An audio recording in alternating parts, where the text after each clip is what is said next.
What if your deepest secret becomes the greatest burden of your life? What if, to face the truth, you had to run from the very thing you once thought was an inseparable part of you? Beneath the roof of Seville there was a deep shadow where a mysterious secret was buried. A secret that at times tried to understand itself and at other times fled from its own existence. Would Miss Marple be able to unravel it? Or would the truth this time emerge with its own complicated consequences?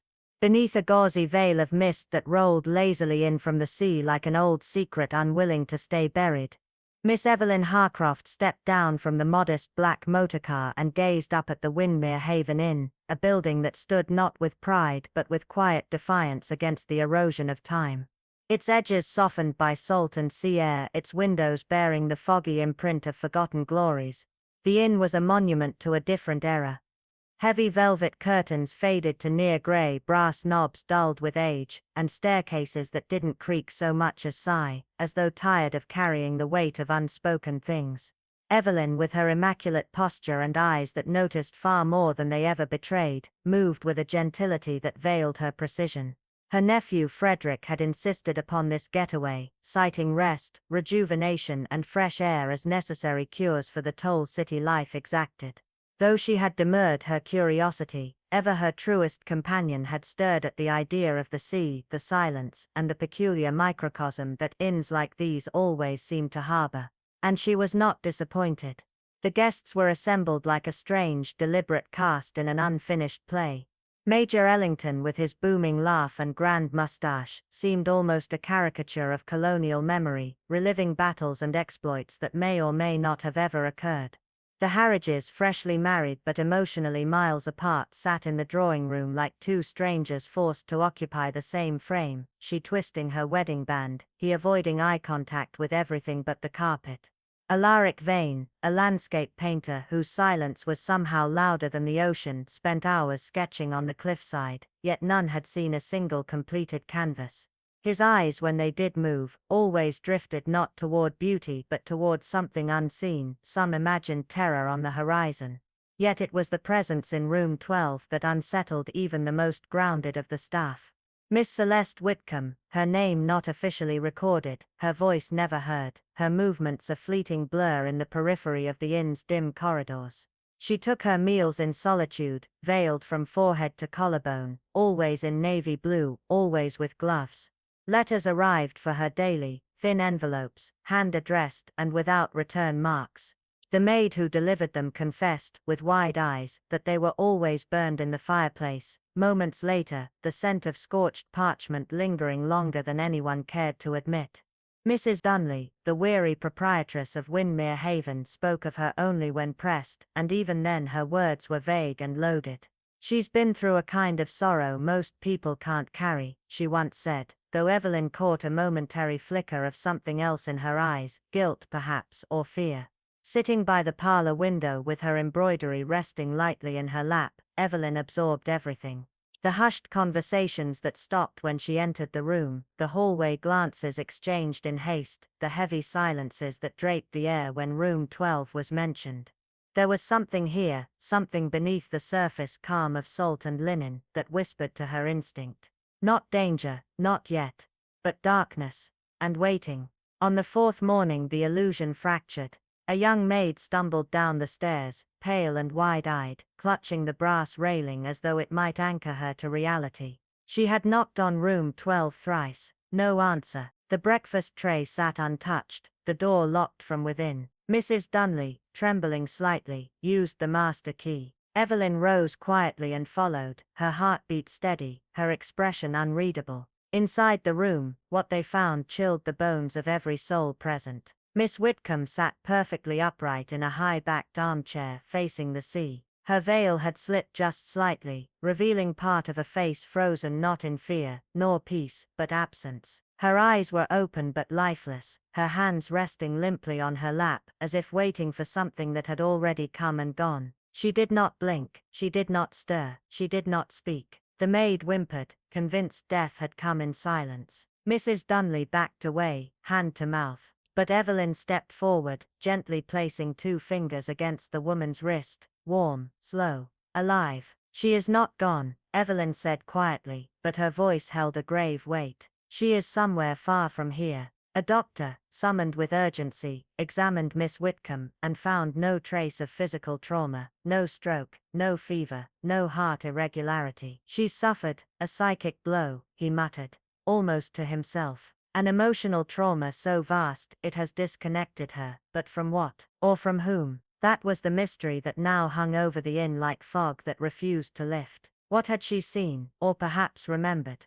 What event, silent, unseen, and unknowable, could unravel a woman so utterly that she ceased to exist within her own body? The room offered no clues, no sign of intrusion, no scent of poison, no broken glass or disturbed furniture, only the cold, perfect stillness of the woman in the chair, and the heavy, shivering silence that surrounded her. Evelyn did not speak again that day. She returned to her window seat with a quiet urgency and stared out at the horizon, as though expecting it to answer her unspoken thoughts. Something had begun here, not an act of violence, but an unveiling. And Evelyn, with needle in hand and mind alert, was ready to pull every hidden thread until the truth, trembling and raw, came undone in the daylight. Not yet, but she knew, with the certainty earned from a lifetime of watching people unravel, that silence, this absolute, never came without a voice buried somewhere beneath it, screaming to be heard. When the doctor finally departed, and Mrs. Harrow had been coaxed gently into bed, Miss Eliza Merrow politely asked for a moment alone, under the guise of retrieving a misplaced shawl. Mrs. Castle, distracted by a flurry of inquiries from the kitchen, waved her off with a distracted nod. Once inside room 33, Miss Merrow closed the door quietly behind her, and let her sharp gaze scan the space. A teacup slightly overturned on the tray hadn't shattered, but its angle told a story of haste or hesitation, not carelessness. The tea had dried into a faint crescent stain, as though time itself had paused. On the bedside table, a well-thumbed Bible lay open, its ribbon marking Psalm 33, verses of deliverance, guilt and sin whispered from the fragile pages. By the wardrobe, a half-packed suitcase waited, lid ajar like a halted breath. Inside, clothes had been folded with intentionality, and beside them rested an envelope of sepia-toned photographs. She didn't touch it, she didn't need to. The room was not defined by the objects it held, but by the disruption in their story, a space prepared for departure, but arrested mid-motion, as if someone had tried to leave and been caught by the very past they were fleeing. Miss Merrow exited with furrowed brow, the silence pressing heavier now. That evening, as dusk stretched like ink across the sky, and the tide murmured against the stones, the Seabreeze Hotel sank into its customary hush. From her crocheted post in the drawing-room, Miss Merrow knitted slowly, eyes never truly on her needles but flickering often toward the hallway. She caught the subtle stir, a shadow at the threshold. Mrs. Harrow, cloaked in grief, and something far darker, stood clutching the doorframe. Her veil was slightly lifted, revealing a pallid cheek as if kissed by ghosts. Then came the whisper, "He knows what I did." The words, broken and trembling, barely reached the air before she retreated and shut the door behind her with haunting gentleness. And in that breathless beat, Miss Merrow knew the mystery had truly begun. The Seabreeze Hotel, though faded in elegance and frayed at its corners, retained a certain genteel melancholy that attracted a specific kind of guest, quiet souls who preferred their sea views, filtered through lace curtains and conversation limited to polite murmurs over porcelain cups. From her corner perch, Miss Merrow had long catalogued the peculiar ecosystem within. Colonel Weatherby, retired and crusty, still fought invisible battles of empire, and refused to acknowledge anything more modern than 1945. The Finches, a young couple whose newlywed silence had already turned from shyness to suffocating distance, he always polite, she always anxious, like a bird bracing for a storm. Julian Northcott, solitary and spectral, who stared so long at the waves, that even the staff avoided his path for fear he might vanish with the tide. And then of course there was the reclusive widow in room 33, Mrs. Edith Harrow, whose absence loomed louder than her presence, and whose past now seemed to claw its way back from whatever dark place it had been buried. Colonel Weatherby, for all his bluster, grew oddly evasive when Mrs. Harrow's name arose, preferring to launch into war stories rather than linger in the present.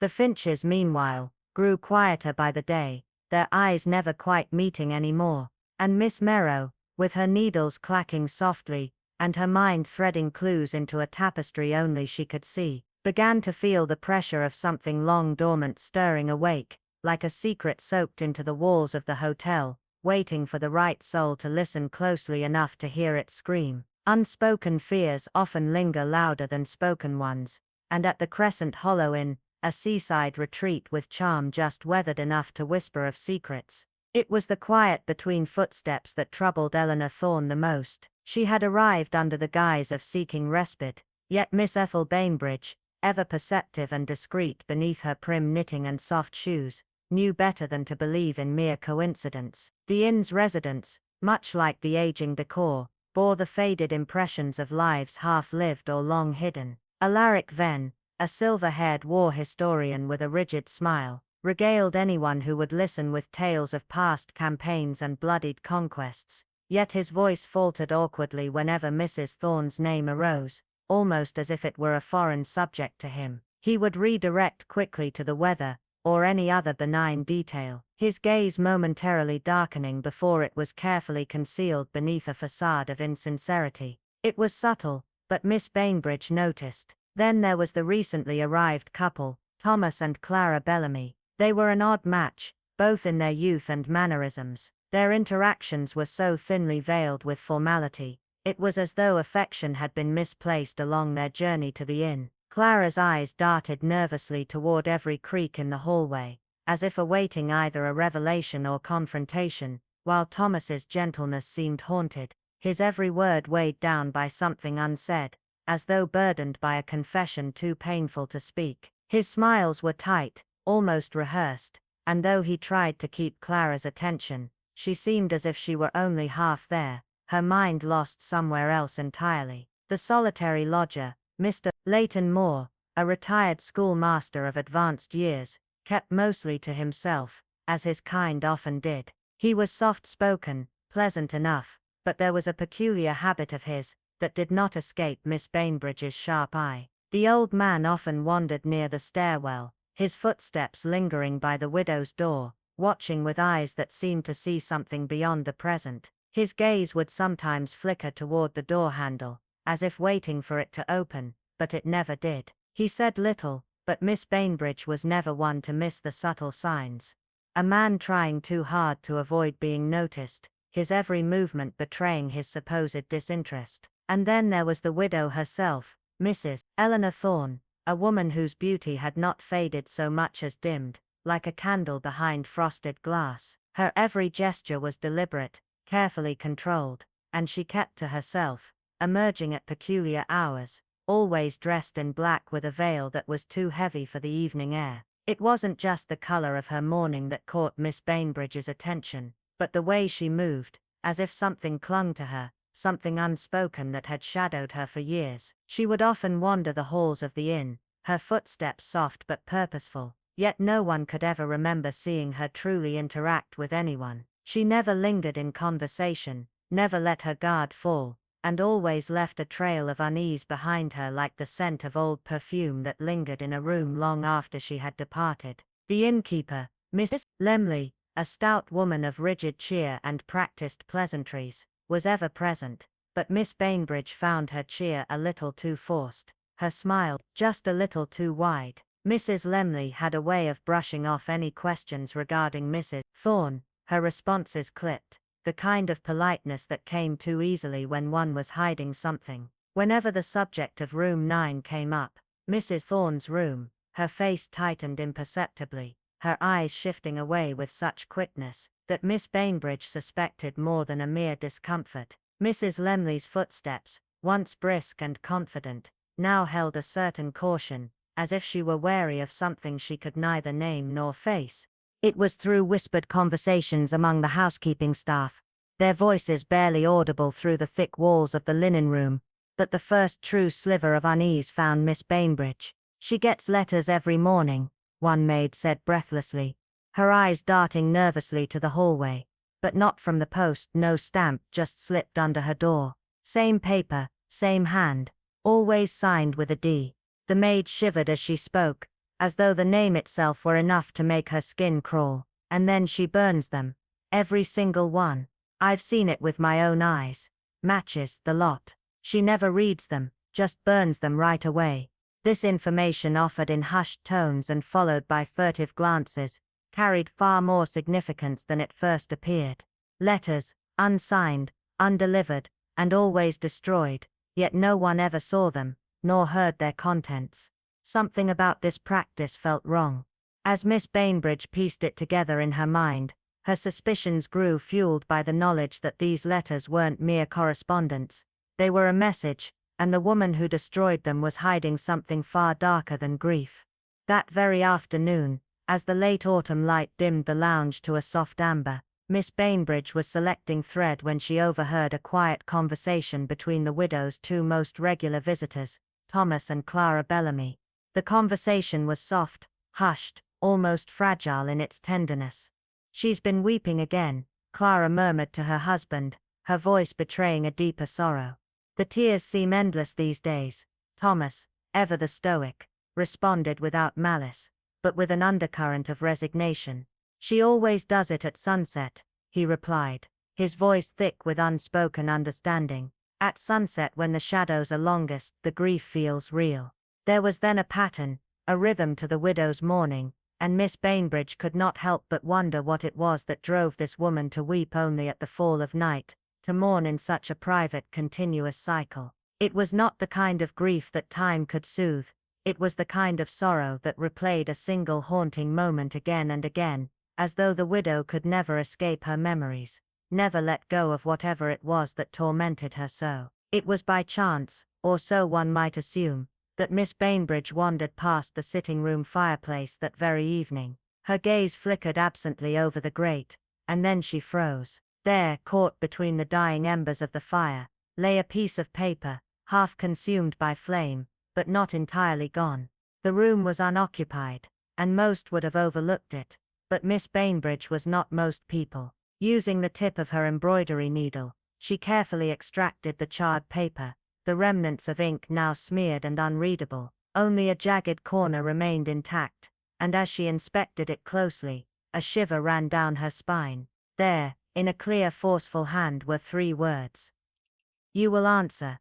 The weight of the letter settled heavily in her mind, the secrecy, the flames, the initials D. Something had shifted in the air, and Miss Bainbridge knew it was no longer a question of if the truth would be revealed, but when. As she replaced the burnt paper and turned to leave, a cold wind seemed to stir within the room. The ghosts of Crescent Hollow were awake now, and they were eager for company. Secrets, Miss Bainbridge mused, never stay buried forever. Some rise like tides, patient, quiet, and inescapable. The storm was coming, and no one would be safe from its wake. The envelope had no name, no address, no signature, just a whisper of menace etched in trembling script, the kind that stirs a chill deep in the marrow. And yet Miss Elira Brant understood its meaning all too well. She returned to her armchair by the window, folding the note quietly into her palm like one conceals a wound, not yet bleeding but certain to fester.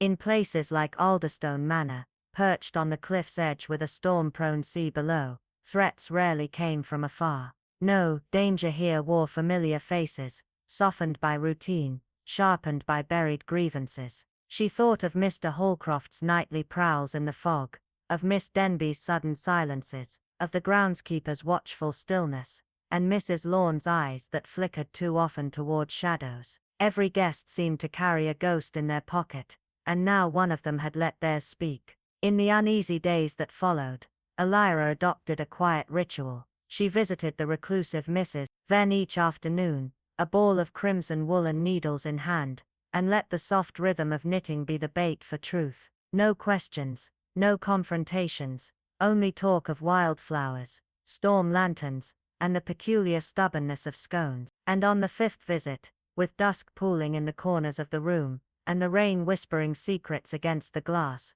Mrs. Venn finally spoke. "He never made it back, you see," she murmured, hands trembling over the yarn. "We were told to leave." We did. But he was still breathing. Her voice cracked, dry with disuse, and heavy with the weight of years. They said we'd be forgiven, that it was war. But some things don't fade, Miss Brant. Some sins mark you from the inside out. Elira said nothing, only placed her hand gently over the woman's. Truth needs no reply, she said softly. Only a witness brave enough to hear it. The next morning, calm and golden, broke with the scent of salt in the air, and an unusual hush in the corridors. It was Miss Denby who found Mrs. Then, laying neatly atop the covers, eyes closed, the knitting basket at her side untouched. No cry, no struggle, just stillness. The teacup beside her remained full, yet a strange bitter tang lingered in the air. The doctor arrived, spoke of weak hearts and lingering guilt, and left with his clipboard tidy. But Elira lingered, eyes on the cup. The scent, it was too sharp, too wrong. And when the maid later swore it hadn't been there the night before, Elira knew someone had silenced a secret too heavy to rise again.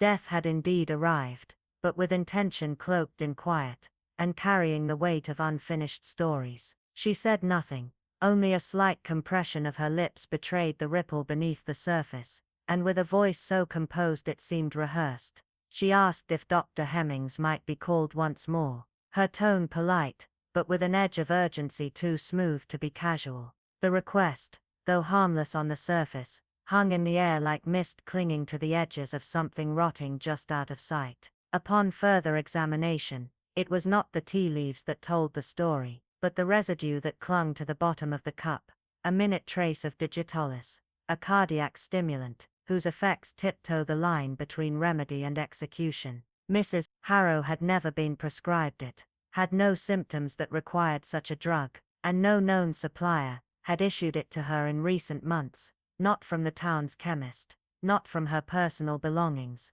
and not from any recordable conversation. And yet here it was, present, hidden, but undeniably there. Miss Eliza Warren, who had watched from the corners with eyes far sharper than her soft presence suggested, felt the silent pang that accompanied familiarity, not with the drug, but with its implications. Death, cloaked in routine, had made its entrance not with drama, but with careful orchestration. A simple cup of tea, quintessentially English, deceptively pure, was now a weapon in disguise, and Miss Warren, though outwardly unmoved, recognized the signature of something deliberate, something planned. The constable, with his iron trousers and inability to think beyond linear facts, read the findings with unease, but offered nothing beyond a shrug of bureaucracy. A trace amount, he said, no clear motive, no eyewitness, no confession, therefore no crime. The verdict was stamped, natural causes. But Miss Warren did not argue. She knew better than to rattle doors that were meant to remain closed.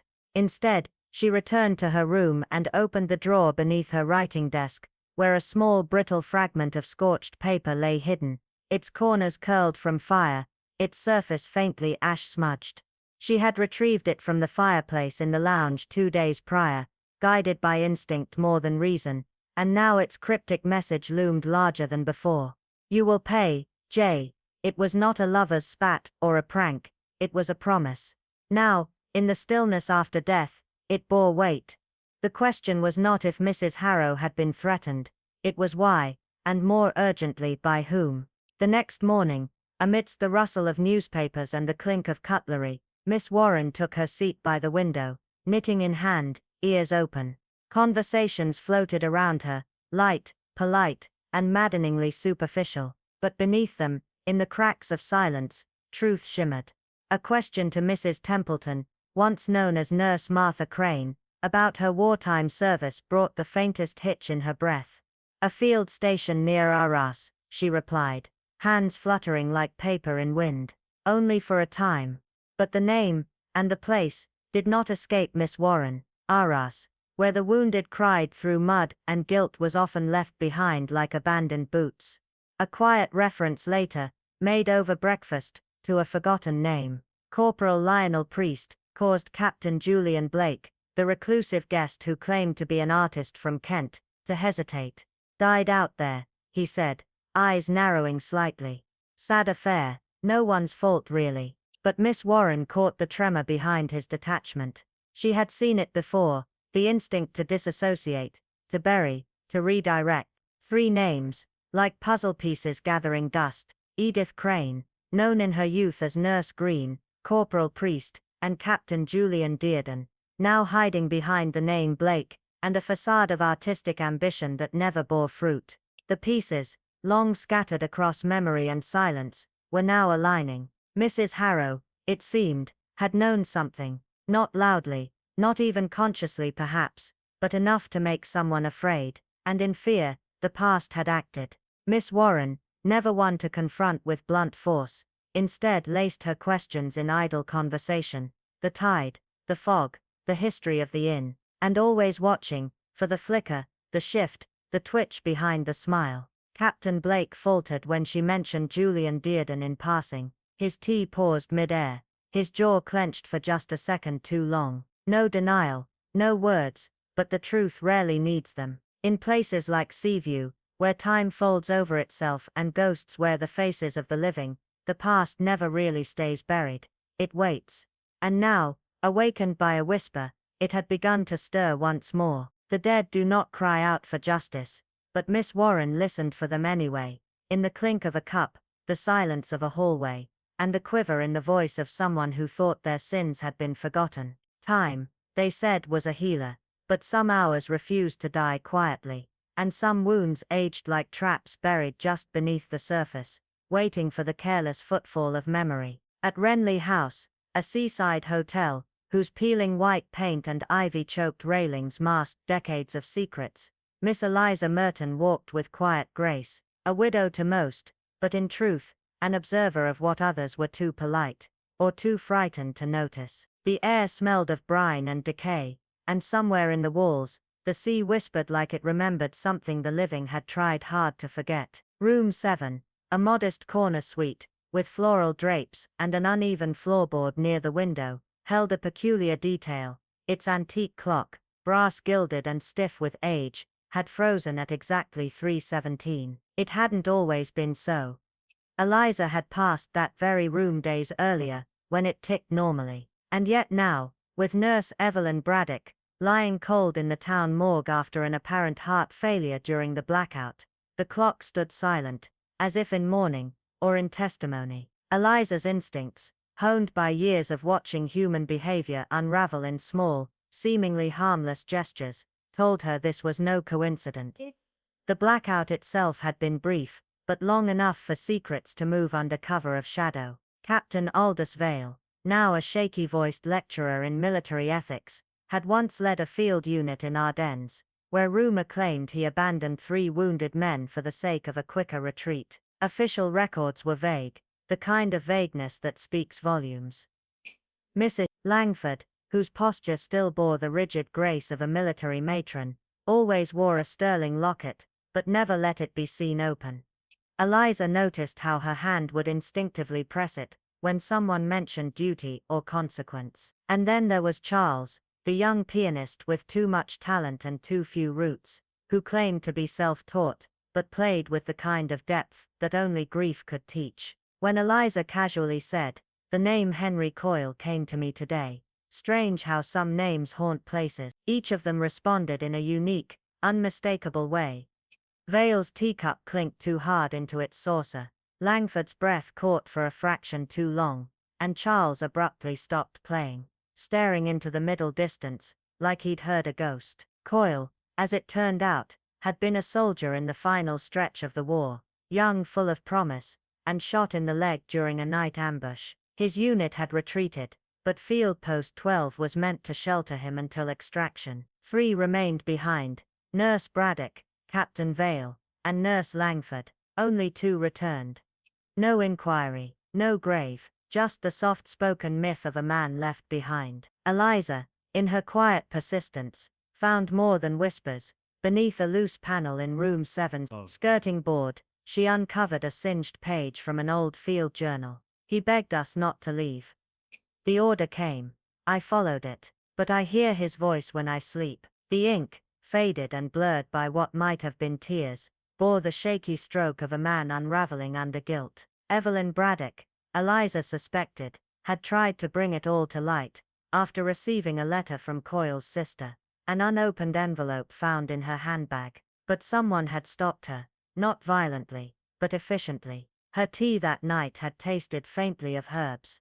Eliza had taken a sip herself in passing, and now she remembered the bitterness. Digitalis, perhaps, enough to aggravate an undiagnosed heart condition, enough to kill. Now, as the fog thickened around the cliffs, and the ocean heaved against the rocks like a beast restless in its cage, Eliza Merton sat alone in the conservatory, eyes scanning the misted glass, and knitting not for warmth but for clarity. Her mind arranged the details like threads, not in confession but in silence, because the most damning truths she'd learned were rarely spoken. They were stitched into glances too quickly withdrawn, into clocks set back by unseen hands, into rooms where no one stayed for long, and above all, they echoed in the name that still lingered in the halls, even after decades.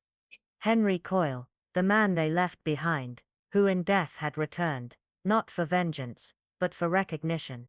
The wind carried a chill not native to spring, as if some hidden current beneath Seacrest Lodge still echoed a long-buried shame, and when Colonel Latham slammed his rook down with a force that startled the tea-tray, his words spilled out before caution could catch them.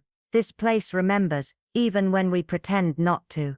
Miss Halewood, with her eyes like frost over still water, gently inquired whether he spoke of the war, to which he replied, "Not ships, not battles. Men who wore honor like armor, not to protect others, but to conceal what they had once failed to do." There was a pause, heavy and writhing beneath the surface, before he diverted into a tale about a banquet in Alexandria, but the words had already fled the stable, and Miss Halewood, whose presence was often underestimated, heard the tremor in his deflection. What disturbed him, she realized, was not the act of betrayal itself, but the pact of silence that followed it. A silence that was not ignorance but deliberate omission. It was through quiet instinct, not confrontation, that she found herself in the conservatory studio of Mr. Ellery Greaves, a recluse, whose brushstrokes often captured more truth than any confession. A comment made in passing by Mrs. Keene about a painting no one was meant to seize, had the opposite effect on Miss Halewood. Experience had taught her that the most dangerous truths were often hidden in plain canvas. The studio smelled of linseed and regret. Among unfinished pieces and covered frames, one painting faced outward, stark, deliberate. A woman in a wartime nurse's uniform sat still against a backdrop of blurred trenches, her expression unreadable. A crow perched on the chairback behind her like a shadow that knew her secrets. Tucked into the edge of the canvas were strands of wire, barbed almost buried, and at the bottom etched with an uneven hand the word burden. The face was unmistakably that of Violet Enders, the lodge's former head nurse, who had died 5 years prior under quiet circumstances now sharpened by hindsight. But what froze Miss Halewood was not the portrait. It was the time scratched into the right-hand corner, 5:43, the exact time the broken clock in room 14 had displayed the night of Violet's collapse, a clock she had already noted was precisely 17 minutes slow. Coincidence perhaps, but unlikely. Those who wished to distort timelines often did so subtly, by shifting not the evidence but the expectations. That same night the fire alarm had been triggered, though no fire had ever been found, and Mr. Greaves, who claimed to have been asleep, bore a faint burn across his right wrist the next morning, dismissed as an accident with turpentine. Before she left the studio, Miss Halewood noticed one more detail. A second canvas, covered halfway, bore the ghosted outline of another figure, male uniformed, crouched behind the nurse, half-finished, as if the artist had been interrupted or could not bear to complete the act of revealing him. The next morning, a single cream-colored envelope appeared beneath Miss Halewood's door, unaddressed, the handwriting neat but urgent. Inside, a single florist's card, no sender, just 6 printed words in ink still damp around the edges. "You're closer than you think. Leave." She stood still, pulse steady, mind racing, knowing that fear was only useful if it sharpened the senses. Somewhere inside Seacrest Lodge, a moment had been preserved with intent, not in testimony but in silence, and it was that silence that now howled louder than any scream. The hour of reckoning, she realized, had not passed. It had merely been waiting for someone who could hear it. The morning mist lay thick like breath held too long over the frost-bitten lawns of Briarcliff House, winding around its ivy-strangled gates and curling against the ancient stone like it knew what the walls had witnessed. Inside, beneath the waning light of a chandelier that trembled with every wind gust, Eleanor Vane sat motionless at the writing desk in the east corridor, her fingers wrapped around a cream-colored card not much larger than a matchbox. Its edges were crisp, the ink slightly smudged, as though written in haste, or with a trembling hand, and the message, though brief, made her stomach turn with a chill no fire could chase away. You know what they buried, don't you? There were no threats, no cruel flourishes, no dramatic demands, only 6 words, but they landed with the weight of memory sharpened into a blade. This wasn't a message from a stranger, no, it carried the hush of someone who had stood near her once, someone familiar enough to whisper past locked doors and closed curtains. Eleanor folded the card with careful reverence and slid it between the worn pages of her weathered journal, then stood, drawing her shawl around her as though it might armor her against what she now suspected was far from over. The death of Mr. Havison, though gently reported by the housekeeper as a tragic case of natural failure, had swept through Briarcliff with the peculiar cadence of selective sorrow. Murmured condolences at breakfast, lowered voices in the reading room, and sideways glances that held more questions than words ever dared voice. Yet no one reacted quite like Mrs. Winthrop. When she was informed, not just of Havison's passing, but of the curious vial found beneath his desk and the absence of any known ailment, her breath caught, her grip slipped from the doorknob, and she collapsed slow and soundless, like a curtain falling at the end of a forgotten play. Later, bundled in an embroidered shawl beside the parlor fireplace, she called for Eleanor. Her voice was brittle as frost. "I found the letter," she whispered, barely above the crackling of the hearth. "He named me, not as his killer, no, but as the one who knew, the one who could have stopped it but didn't. I burned most of it, but the end I couldn't bring myself to destroy." Her hands trembled as she passed over the scorched remains, curling at the corners, still scented faintly of smoke and lavender. Eleanor said nothing, only folded the letter with the same care one might give to a child's last drawing and tucked it into her growing collection of other people's regrets. The rain came the next morning, harsh and insistent, drumming against the panes like it had a message of its own, and with it came Victor Langford, silent as ever, standing near the firelight like a ghost unearthed. "Before the treaty," he said without preamble, his voice dry and low, "there was Evelyn. She wasn't my wife, she wasn't anyone's in the end, but I loved her." He didn't cry, he didn't plead. His confession was bare, stripped of performance, a truth finally loosed after years of decay. Eleanor, listening from her armchair, recognized it instantly, not a confession of guilt, but of abandonment, of the quiet kind of betrayal that leaves no visible bruise but bruises nonetheless. Yet it was the arrival of the solicitor, a man of rigid posture, and a frown so permanent it seemed stitched into his brow, that unsettled the delicate balance. He spoke plainly, without ceremony. There existed a second will, not the public one, filed and forgotten, which named a distant nephew. No, this one was handwritten, discreetly witnessed, and delivered only recently to the late Mr. Havison's wife. Its conditions were unlike anything Eleanor had seen. The modest estate, enough for comfort, but not for indulgence, was to be bequeathed not to kin, nor to companion, but to the one who could reveal, in full and without deceit, the truth of Evelyn Havison's final night. It was a demand not for justice by law, but for moral reckoning, for the kind of truth no court could prosecute, but which memory could no longer suppress. Eleanor stood at the window that night, the candle beside her flickering as thunder groaned across the distant moor, and understood with a shiver that this was no ordinary mystery. It was not about who was holding the weapon, it was about who had let the truth rot in silence, who had buried more than a body beneath the weight of guilt and whispered loyalties. And as the wind coiled against the glass and the fire died low, she knew with haunting certainty that the dead were not quite done speaking, and someone among the living was beginning to listen. The morning sky hung heavy with mist, not the kind born of weather, but of secrets cloaking the cliffs and the corridors of Roselake Hotel in a hush that felt deliberate, as though the very air conspired to hold its breath. Lady Evelyn Trent, once merely a fatigued traveller wrapped in fine silks and worn silences, now appeared as a woman standing on the trembling edge of revelation. In her trembling hands she held a faded parchment, its corners curled with time, its single line more damning than any scream. "You know the truth, and this time silence won't save you."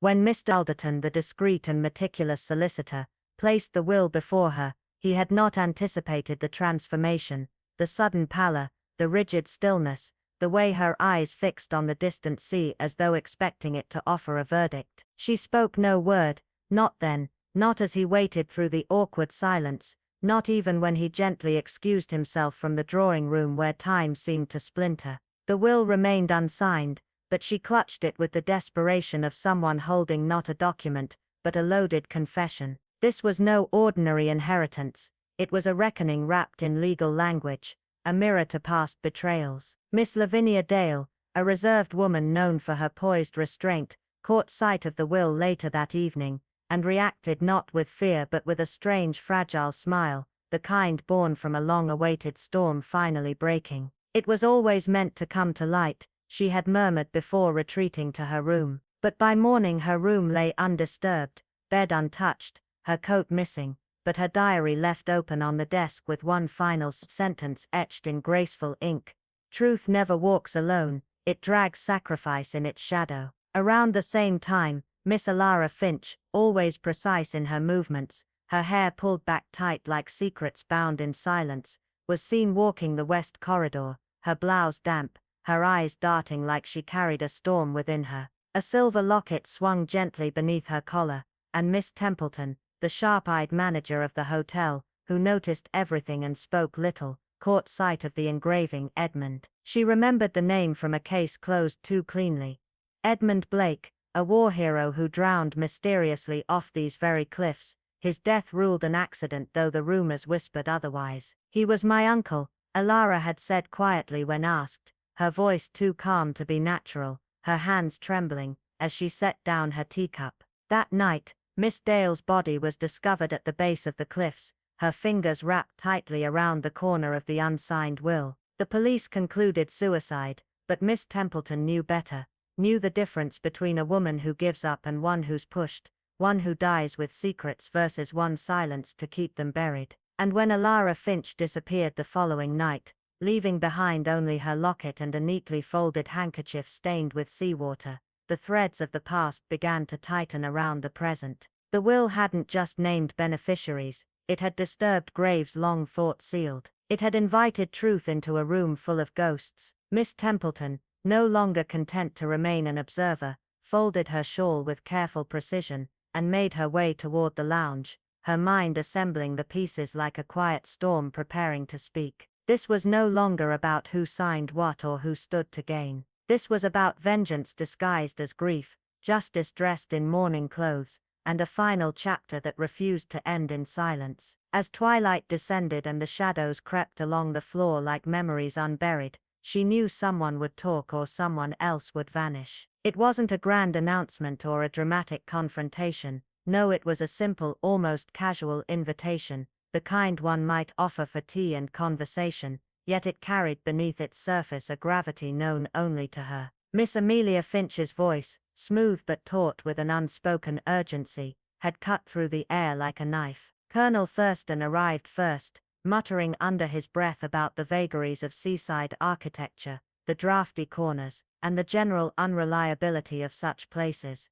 though his furrowed brow suggested a deeper unrest, an unease he could not entirely mask. Mr. Dalrymple followed him, his expression unreadable, his tall figure casting an elongated shadow in the corner, as he seated himself without a word, his fingers drumming on his knee in a rhythmic pattern that seemed too deliberate, too precise to be natural. Then came the anxious figure of Mrs. Ravenswood, her movements stiff, betraying an unspoken tension that had slowly gathered in the quiet days prior to this meeting. She stepped in swiftly, her eyes flickering nervously toward the table as though she expected someone to spring from the shadows. Mrs. Harrow's passing hung heavy in the room, and though no one dared voice it, Each one felt the weight of the unspoken question: who had the motive, and who would dare claim it? Miss Marple, seated serenely in her usual armchair, remained as still as ever, her hands folded with quiet deliberation, her gaze sweeping over them, her eyes soft yet intense, as if taking in not just their physical forms but the weight they carried within. The silence stretched on until, at last, she spoke, her voice carrying a calm certainty that could cut through the thickest fog. "The hour has come," she said, her words measured and deliberate, as though time itself had held its breath to hear them. "There are things among us that must now be laid bare." No one moved, not even a whisper, as the room seemed to draw in a collective breath, the heavy air thick with anticipation. "For weeks now, one among us has carried the burden of a crime committed long ago," Miss Marple continued, her voice rising slightly, "and another, driven by the need for justice, has sought to answer for it." She reached into her well-worn knitting bag and pulled out a single sheet of paper, placing it gently upon the table as though it were a fragile relic of the past. The silence stretched like a taut wire. "Mrs. Harrow's death," she said softly, "was not a natural one. It was not swift, nor born of anger. No, it was deliberate, a slow, measured descent, administered over time, in ways no one would have suspected." The room seemed to inhale sharply, the weight of her words pulling everyone into the thick fog of unspoken truth. "The poison that ended her life was digitalis," Miss Marple continued without flinching, "not enough to kill in one dose, but more than enough to weaken, to leave her vulnerable. A drop here, a sprinkle there, each dose carefully timed, masked as nothing more than fatigue, until the final blow was struck in a cup of tea." She allowed her gaze to settle on the empty tray before her, where the faintest echo of a fatal brew seemed to linger, as if the room itself remembered the death it had borne witness to. "It required access," she said, her voice still calm but growing firmer, "an understanding of the routine, a familiarity with the maid's habits and the way the tea was prepared." Her eyes flicked over to Mrs. Ravenswood, who now stood rigid, hands clasped tightly in front of her, her face pale, her eyes darting around the room. "But above all," Miss Marple said, her words deliberate, "it required patience, a kind of patience that simmers beneath the surface, waiting for the perfect moment to strike." The coroner had ruled heart failure, a plausible explanation, but the residue left in the cup, the slight shift in the clock's hands, the missing letter, all of these hinted at something far darker. Mrs. Ravenswood's face tightened, her fingers trembling as she instinctively reached for the letter, but Miss Marple's gaze was unwavering, piercing.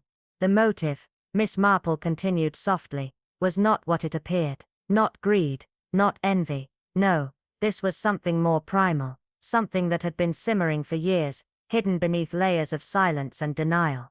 She let the words settle, each one carrying the weight of years of resentment, of pain buried so deeply it had become a shadow in the hearts of those present. It was a justice long denied, a wrong that had festered beneath the surface, unnoticed by all except the one who had to bear it. Her eyes turned slowly to Mr. Dalrymple, whose face had grown ashen, his fingers now tightly entwined. Mrs. Harrow knew something, something she had kept locked away for years. She knew about the boy who had been left to die on that fateful night, not by accident, but by choice. And she had hidden that truth for years, until someone who had suffered beneath the weight of it, finally decided it was time to make her feel that weight. Miss Marple paused, folding her hands again, her gaze turning to the hallway as though expecting someone, though the door remained firmly shut. "This kind of justice," she said, her voice gentle yet firm, "is not swift. It is methodical. It waits patiently for the right moment to act, for the right proximity, the right opportunity, and above all, the right memory to stir it to life." She glanced at the door once more before continuing, her voice now almost a whisper. "There is still one voice left to speak, and when it does, we must be prepared to listen, not as judges, but as witnesses to the grief that has been buried for so long." The door creaked open then slowly, without fanfare, and the figure who stepped inside was neither expected nor welcome. It was Harriet Dale, her face as pale as the moonlight that spilled across the floor. "I believe," Miss Marple said, her voice steady, "that it is time for us all to finally hear the truth." The door opened with a quiet creak, and in stepped a woman whose very presence seemed to change the atmosphere of the room. She was not the girl she once was, but someone entirely transformed, bearing the weight of years of silence and suffering. Harriet Dale, or rather the name she had once cast aside, stood before them, her eyes unwavering, a pale but resolute expression etched across her face. Her body language held none of the vulnerability that once defined her. There was no longer a trace of fear in her stance. Miss Marple, ever the observer, offered a single calm gesture toward the empty chair across from her. "I believe," she began, her voice soft, but with an unmistakable command in its gentleness, "you have something you wish to share." Without hesitation, Harriet took the seat, her movements deliberate, as though every action carried the weight of a past long hidden. "I came here to find her," Harriet said, her voice steady, void of any tremor, "to see her, to look into her eyes and know whether she remembered. I didn't know what I would do, only that I had to see her again." She paused, her gaze dropping momentarily, as if gathering strength. "I didn't expect recognition, not after all these years, but I remembered her. My mother kept a photograph of her, Edith Green, they called her then." A silence filled the room, deep and unyielding, but Miss Marple did not interrupt. Harriet's fingers twisted nervously in her lap as she continued.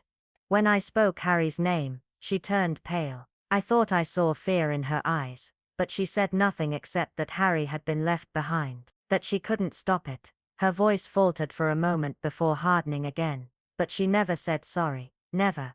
The room held its breath as Harriet glanced over at her husband, his face unreadable, yet somehow distant.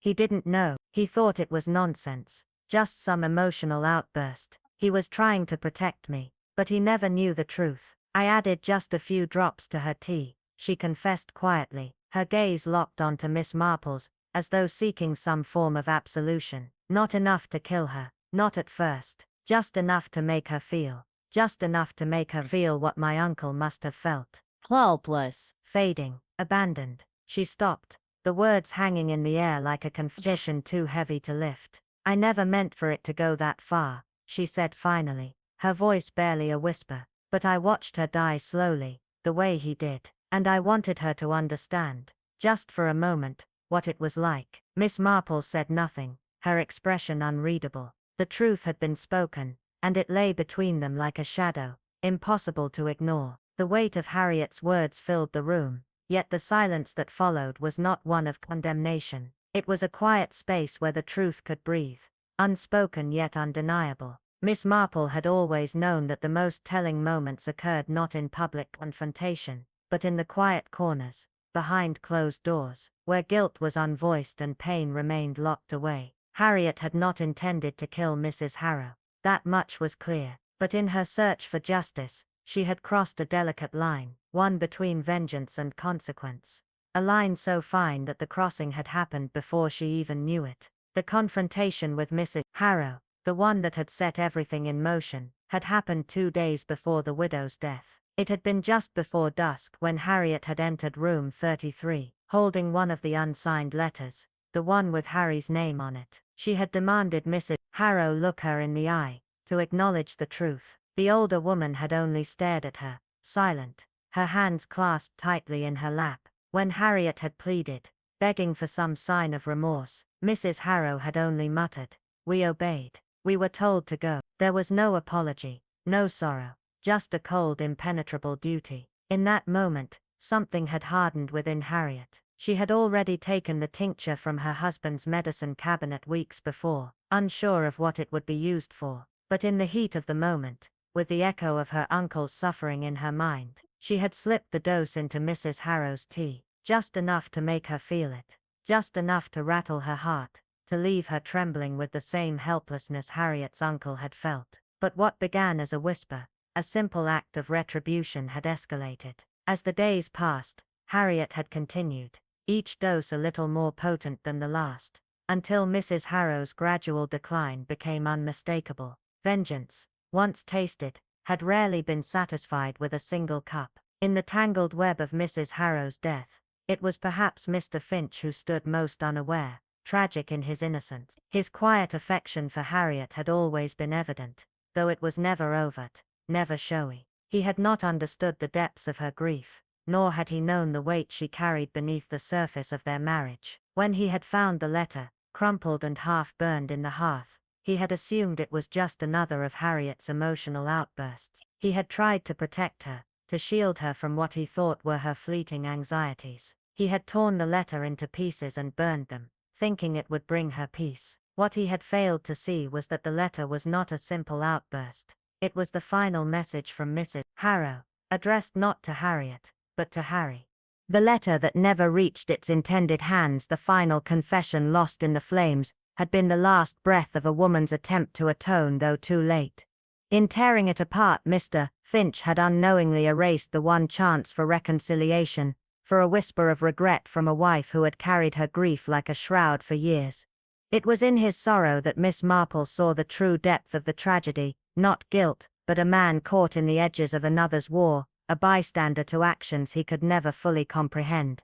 She, with her sharp eye, noticed the subtle details that others missed: the peculiar ticking of the brass clock in room 33, an hour behind the rest of the hotel, a quiet anomaly that in time spoke volumes.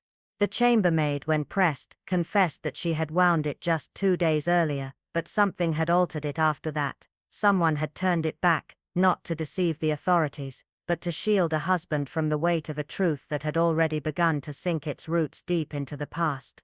It was a forgery, imperfect yet tender, an act not of malice, but of love, a final attempt to protect the fragile heart of a man who, however clumsy, had only sought to protect the woman who had once been his. And so, the truth was woven into the quiet corners of the hotel, where nothing was ever as it seemed. Justice, Miss Marple realized, had not been delivered by the law, nor through any formal verdict, but through the small hidden decisions of the heart. There were no flashing sirens, no bold declarations. The evidence was too intangible for the courtroom, mere traces of grief and remorse, too ephemeral for a case to ever be made. The digitalis that lingered in the widow's system, the altered clock that ticked its final lie, and the confession spoken in silence, all these told the story, but it was not one the world could ever claim to have solved. As Harriet Dale, now without her name or her past, slipped away that evening, Miss Marple watched from her window, not as a spectator, but as a witness to the quiet unfolding of a decision. Harriet's departure, simple and without ceremony, marked the end of a long-held secret, but it carried with it no sense of triumph, only the soft closing of a door that had been opened too late. Harriet had not escaped justice, she had lived it every day, woven into her actions and her silences, a punishment borne not by handcuffs, but by the weight of every moment spent in remorse.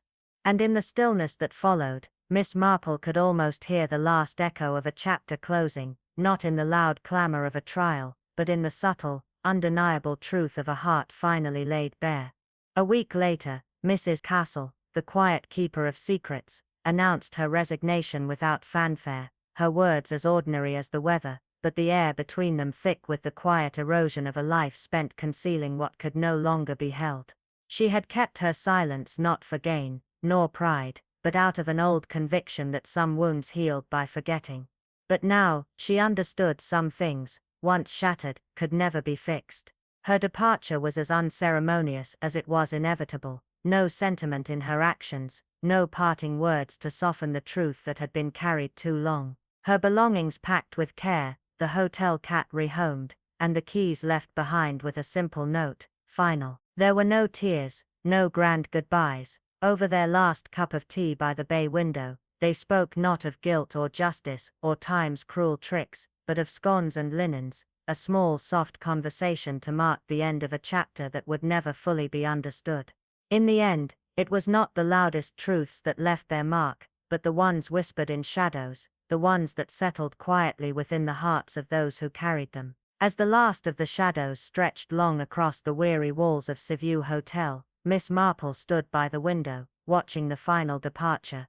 Castle, draped in an air of quiet resignation, stepped out with a scarf wrapped tightly around her throat, her head held just high enough to mask the weight of years lived in secrecy. There were no tearful goodbyes, no last-minute confessions, only the subtle acknowledgement that some stories end not in fanfare, but in the silent closing of chapters whose ink had long dried. The finality of it, was not a relief, nor a victory, but a quiet surrender, as if the ghosts of a bygone war had found their peace at last, scattered like dust on the wind. In the weeks that followed, the painter Julian Northcote, who had once been a man of few words and many layers, seemed to retreat even further into the shadows of his own past. He did not reach out to explain, nor did he seek forgiveness from the memories that haunted him, but one fateful afternoon, Miss Marple was called to his studio, a summons as unexpected as it was inevitable. The door stood ajar, as though inviting her to witness the unraveling of a final truth,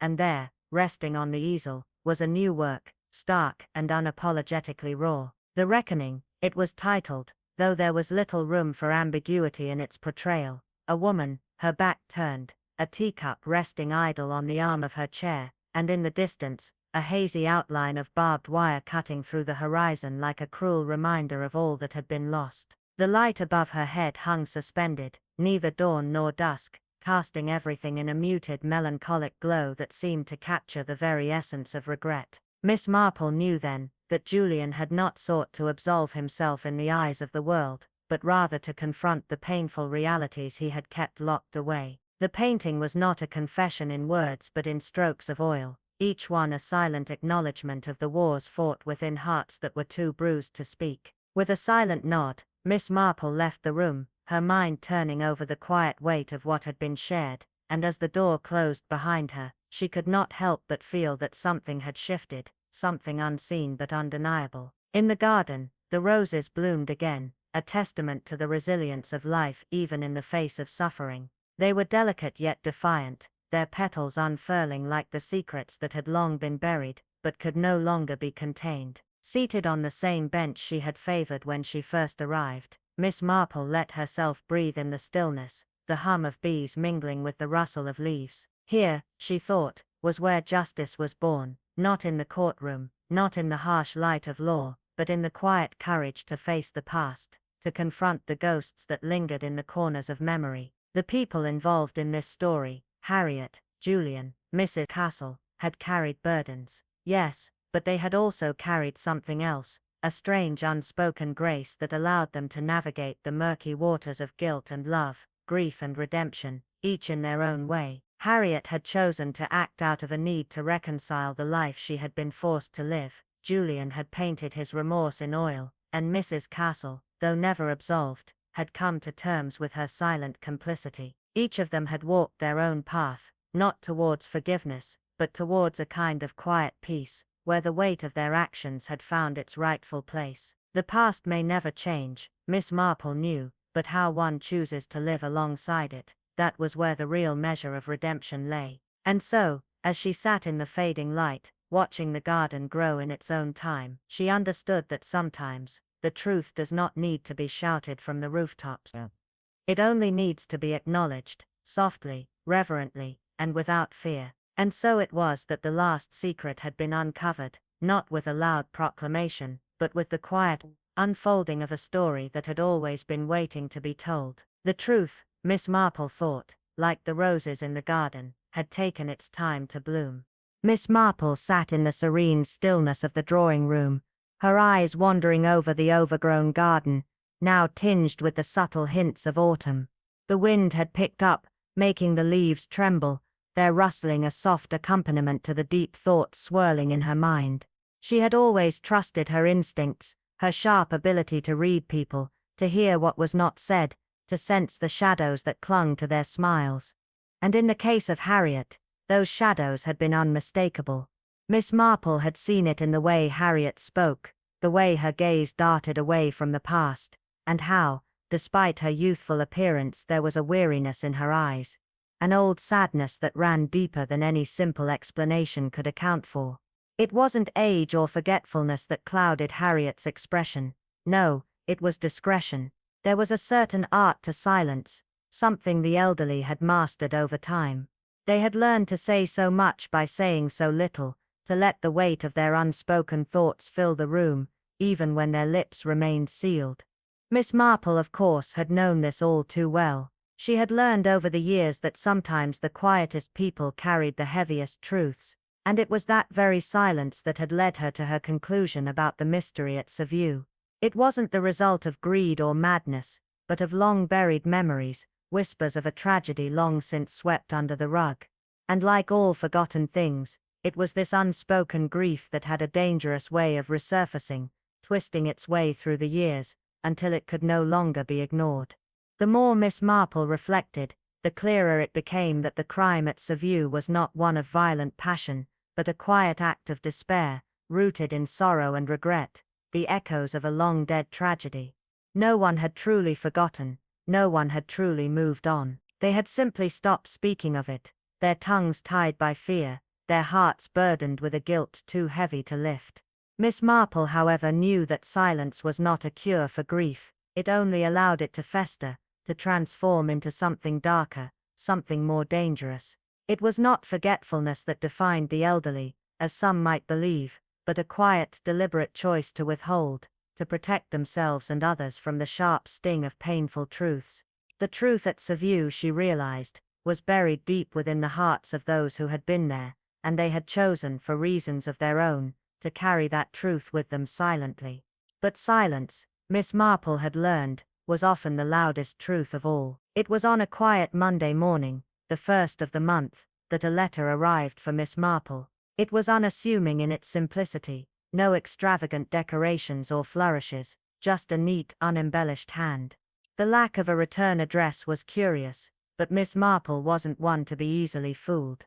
She knew the postmark well, a northern village, modest, isolated, and home to an orphanage that had seen many children of servicemen come and go. She opened it with the same careful attention she gave to all things of import, as though the words inside might reveal more than the ink on paper. "Dear Miss Marple," the letter began, "you once told me, though not in words, that it is better to face the truth than to be haunted by the ghost of it. I wanted you to know that I am safe." The words were simple enough, but there was an underlying weight to them, a quiet ache that Miss Marple could feel as she read them. "I do not say well, not yet, but I am where I should be, among those who understand loss, not as something distant, but something that shapes you every day, like the weather." Harriet's words were careful, measured, as though she were trying to avoid the deep well of emotion that threatened to rise within her. "I cannot undo what I did, but I can try in some quiet way to create what might not otherwise exist,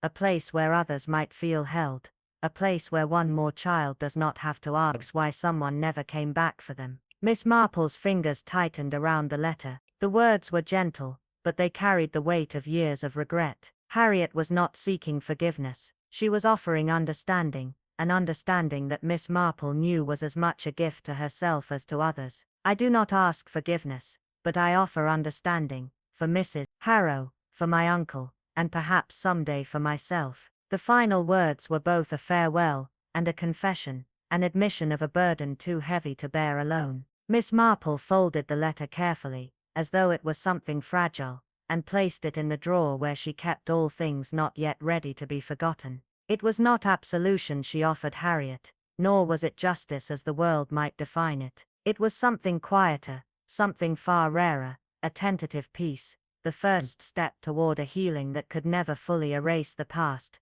but might allow for a different future. The garden beyond the window seemed to reflect this quiet understanding. The roses, still blooming, though the season had long since changed, swayed gently in the breeze, their petals drifting slowly to the ground. The bees moved tirelessly from one flower to the next, their work unhurried, as if they too understood the importance of taking one's time. Life, Miss Marple knew, did not stop for regret, or for sorrow. It moved forward, whether we were ready or not. But sometimes, just sometimes, life gave us the grace to begin again, not by forgetting, but by remembering differently. In that moment, Miss Marple allowed herself the smallest of smiles, a quiet acknowledgement that she had, perhaps, seen the story more clearly than she had at first believed. Justice, she had always thought, was not always about punishment. Sometimes it was about truth finding its way through confession, through memory, and through loss. Harriet,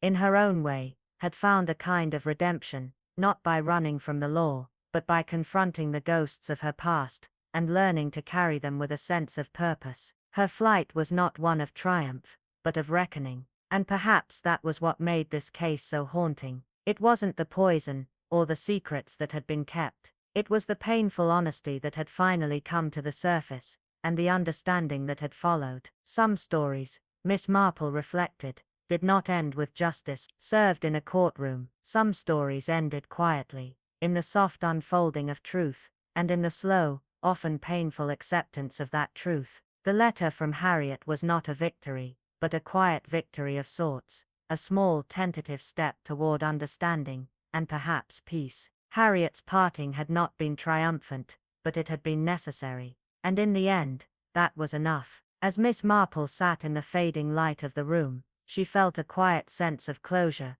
not for the case itself, but for the understanding that had been gained. Some stories, she thought, could not be wrapped up in a neat bow of punishment and reward, but they could be healed in the spaces between the words, in the silent acceptance of what had been, and perhaps that was the greatest justice of all.